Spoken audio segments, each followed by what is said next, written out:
안녕하세요. 마이웨이입니다. 추석 연휴 잘 보내셨어요? 저도 어제까지 가족들과 함께 정말 알차게 보내고 왔는데요.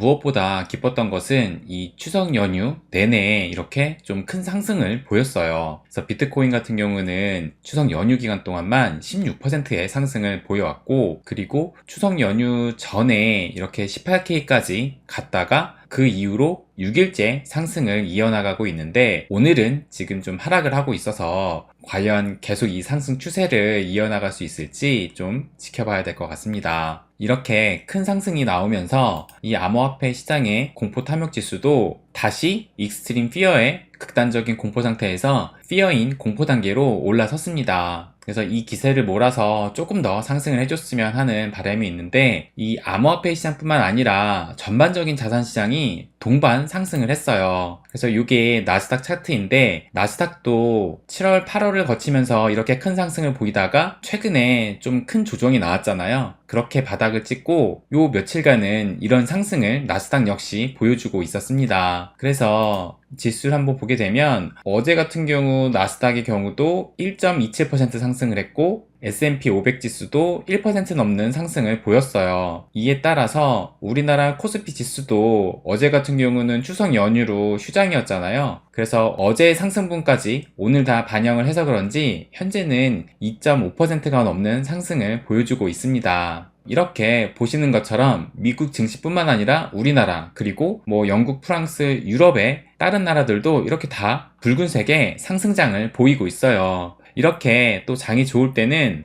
보시는 것처럼 이런 장밋빛 기사들이 나오기 시작합니다. 그래서 이게 오늘 나온 기사인데, 이 크레디트 스위스라는 금융기관의 한 수석 전략가가 연준이 금리 인상을 조기 중단할 것이고, 그래서 강력한 증시 랠리를 전망한다라는 이런 기사가 나왔어요. 그래서 그 내용을 좀 보시면, 이 사람이 이 조나단 골럽인데, 이 조나단 골럽 수석 전략가가 미국 증시에 강력한 상승 랠리가 나타날 것이라고 말하면서, 그 이유가 인플레이션 둔화 신호가 감지됨에 따라 미국 연방준비제도 연준이 시장 예상보다 더 빨리 금리 인상을 중단할 것이고, 연준의 금리 인상 정책 기조가 바뀌면서 미국 증시를 약세장에서 탈출시킬 강력한 돌파구가 생겨날 것이다 라고 말을 했다고 해요. 그러면서 이번 주 미국의 8월 소비자 물가지수인 CPI와 생산자 물가지수인 PPI가 발표되는데, 향후 12개월에서 18개월 동안 인플레이션이 붕괴될 것으로 예상하면서 내년 연말까지 식품과 에너지 가격이 각각 5.7%, 11.8% 가까이 감소할 것이다 라고 말을 했다고 합니다. 간단하게 말해서 앞으로 인플레이션이 완화가 되면서 연준이 지금까지 보인 이 금리 인상의 스탠스를 금리 인하 쪽으로 바꿀 것이다 라고 말하면서 이것이 강세 랠리의 시작이 될 것이다 라고 말을 하고 있는 거예요. 그런데 이 기사에 나와 있는 이 미국의 8월 소비자 물가지수 CPI 발표가 바로 오늘 밤이에요. 그래서 이걸 또 보면 오늘 9월 13일 밤 9시 30분에 8월에 이 소비자 물가지수 CPI가 발표가 되는데,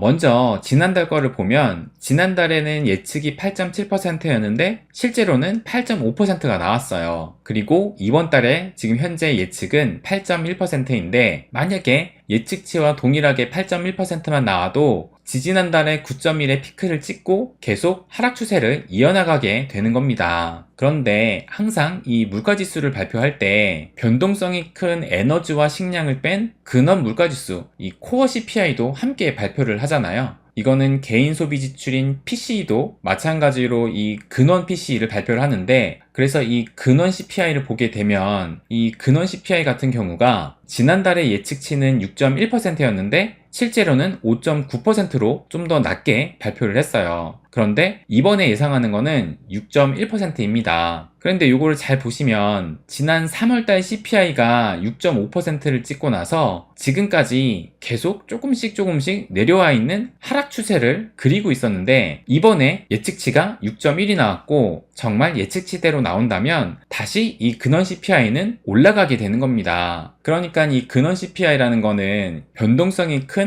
이 에너지와 식량을 뺀 수치라고 말씀드렸잖아요. 그래서 최근에 이 유가 하락으로 좀 전에 보여드린 이런 전체적인 이 CPI는 떨어졌지만, 이 유가와 식량을 제외하고 나면 보시는 것처럼 물가 상승이 다시 일어날 수도 있다는 것을 보여주고 있는 거예요. 즉 이제서야 우리가 사용하는 이런 소비자 물품, 공산품의 가격 상승이 일어나고 있다고 볼 수도 있습니다. 그래서 오늘 밤 9시 밤에 발표될 이 소비자 물가지수 CPI에 따라서 또 한 번 시장이 출렁일 수도 있는데요. 그래도 긍정적인 건 이 전체적인 CPI가 하락 추세를 이어나갈 수 있다라고 보는 건데, 그런데 그럼에도 또 오늘 이런 기사가 나왔습니다. 이걸 보시면 미국 물가 상승률 둔화에도 경기 침체는 피하기 어렵다라고 이런 기사가 나왔어요. 그래서 이 기사를 좀 보면 경기가 꺾이지 않으면 사실상 근원 물가를 잡기가 어렵다. 결국 경기가 어느 정도 침체가 돼야 물가가 잡힌다라는 뜻이다. 금융위기 이후 연준이 풀었던 돈으로 주식과 부동산 등 자산 거품도 여전히 심각한 상태다. 거품을 빼기 위해서라도 금리를 빠른 속도로 올려야 한다. 연준은 경제 충격을 최소화하면서 유동성을 회수하고 싶겠지만 연착륙은 쉽지 않을 것이다. 그렇다 보니 연준 인사들이 연일 강성 발언을 쏟아내고 있는 것도 이런 상황과 무관하지 않다. 금리 인상을 통해 어떻게든 물가를 잡아야 돌발 악재에 대응할 여력을 확보할 수 있기 때문이다. 이렇게 기사가 나왔는데, 이 기사에 나온 것처럼 이 연준 입장에서 가장 최악은 물가도 못 잡았는데 경기 침체가 오는 상황일 거예요. 지금 연준 입장에서 말로는 연착륙 가능하다고 외치고 있지만 경기 침체보다 더 두려운 것이 아마 이 물가 상승, 인플레이션일 것이라고 생각이 듭니다. 왜냐하면 물가만 잡으면 경기 침체가 오더라도 다시 금리 인하 카드를 써서 시장에 또다시 돈을 뿌리면서 유동성을 공급해가면서 꺼진 경기를 다시 살리려는 노력을 할 수가 있어요. 그런데 물가를 잡지 못한 상황이면 경기 침체가 와도 금리 인하 카드를 쉽게 쓸 수가 없습니다. 왜냐면 물가가 높은 상태에서 금리 인하를 하자니 물가가 또 더 오를 것 같고, 그렇다고 물가를 잡자고 금리를 인상을 하자니 경기가 더 골로 갈 수 있는 상황이 되기 때문에 연준 입장에서는 이것이 최악의 상황일 겁니다.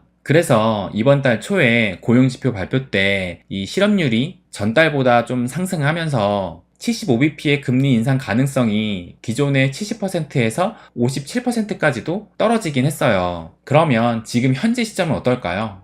요걸 한번 보시면, 여기 보시는 것처럼 지난주에만 해도 이 실업률이 발표가 되면서 이 75bp의 금리 인상 가능성이 57%대까지 떨어졌는데, 현재 시점은 이 75bp의 금리 인상이 무려 91%까지 올라왔습니다. 그리고 50bp의 금리 인상은 9%밖에 안 돼요. 그래서 오늘 CPI가 예상과 크게 다르게 나오지만 않는다면 아마 연준은 이 75bp의 금리 인상을 할 가능성이 높다고 봅니다. 일단 오늘 미국에서 발표하는 이 CPI 지표에 따라서 시장은 급등락을 보일 수 있고, 또 이 CPI 결과지를 받아본 이 파월의 목소리에 따라서 또 한 번 출렁일 가능성도 있습니다. 그리고 무엇보다 이번 달 23일에 있을 연준의 금리 결정에 따라서 아마 가장 큰 움직임이 나오지 않을까 생각이 듭니다.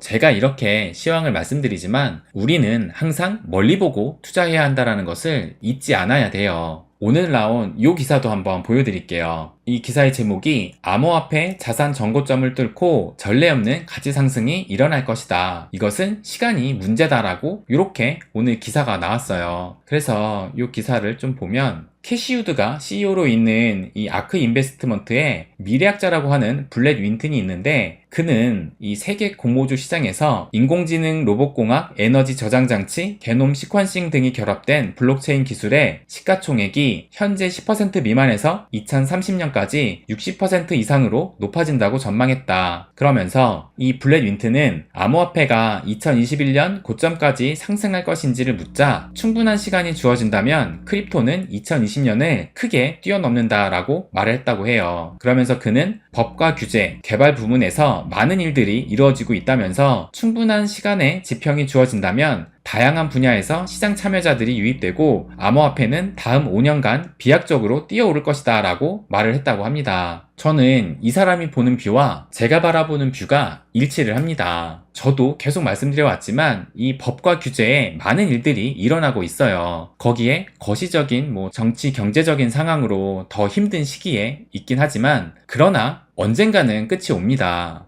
이 사람이 말한 대로 이 시간이 문제라고 생각을 해요. 이 시간이 얼마나 갈지는 모르겠지만 그 시간을 견딘다면 분명히 우리가 바라는 불장은 옵니다. 뭐 하루하루의 움직임을 살펴보더라도 우리의 종착지는 아직 멀었다라는 것을 잊지 말고 희망을 갖고 지금 현재의 삶에 충실하면서 기다리면 반드시 그날은 옵니다. 이 암호화폐 시장은 절대 망하지 않고 지금보다 훨씬 커질 거예요. 우리는 이 암호화폐 시장이라는 강줄기가 바닷물이 될 때까지 계속 발을 담그고 있어야 합니다. 이 시장에서 헛짓하지 말고 내가 신념을 갖고 수량을 모아가면 분명히 좋은 결과가 있을 것이라고 생각을 해요. 그래서 저도 그러고 있습니다. 네, 그럼 오늘은 여기까지입니다. 항상 제 이야기 끝까지 들어주셔서 감사드립니다.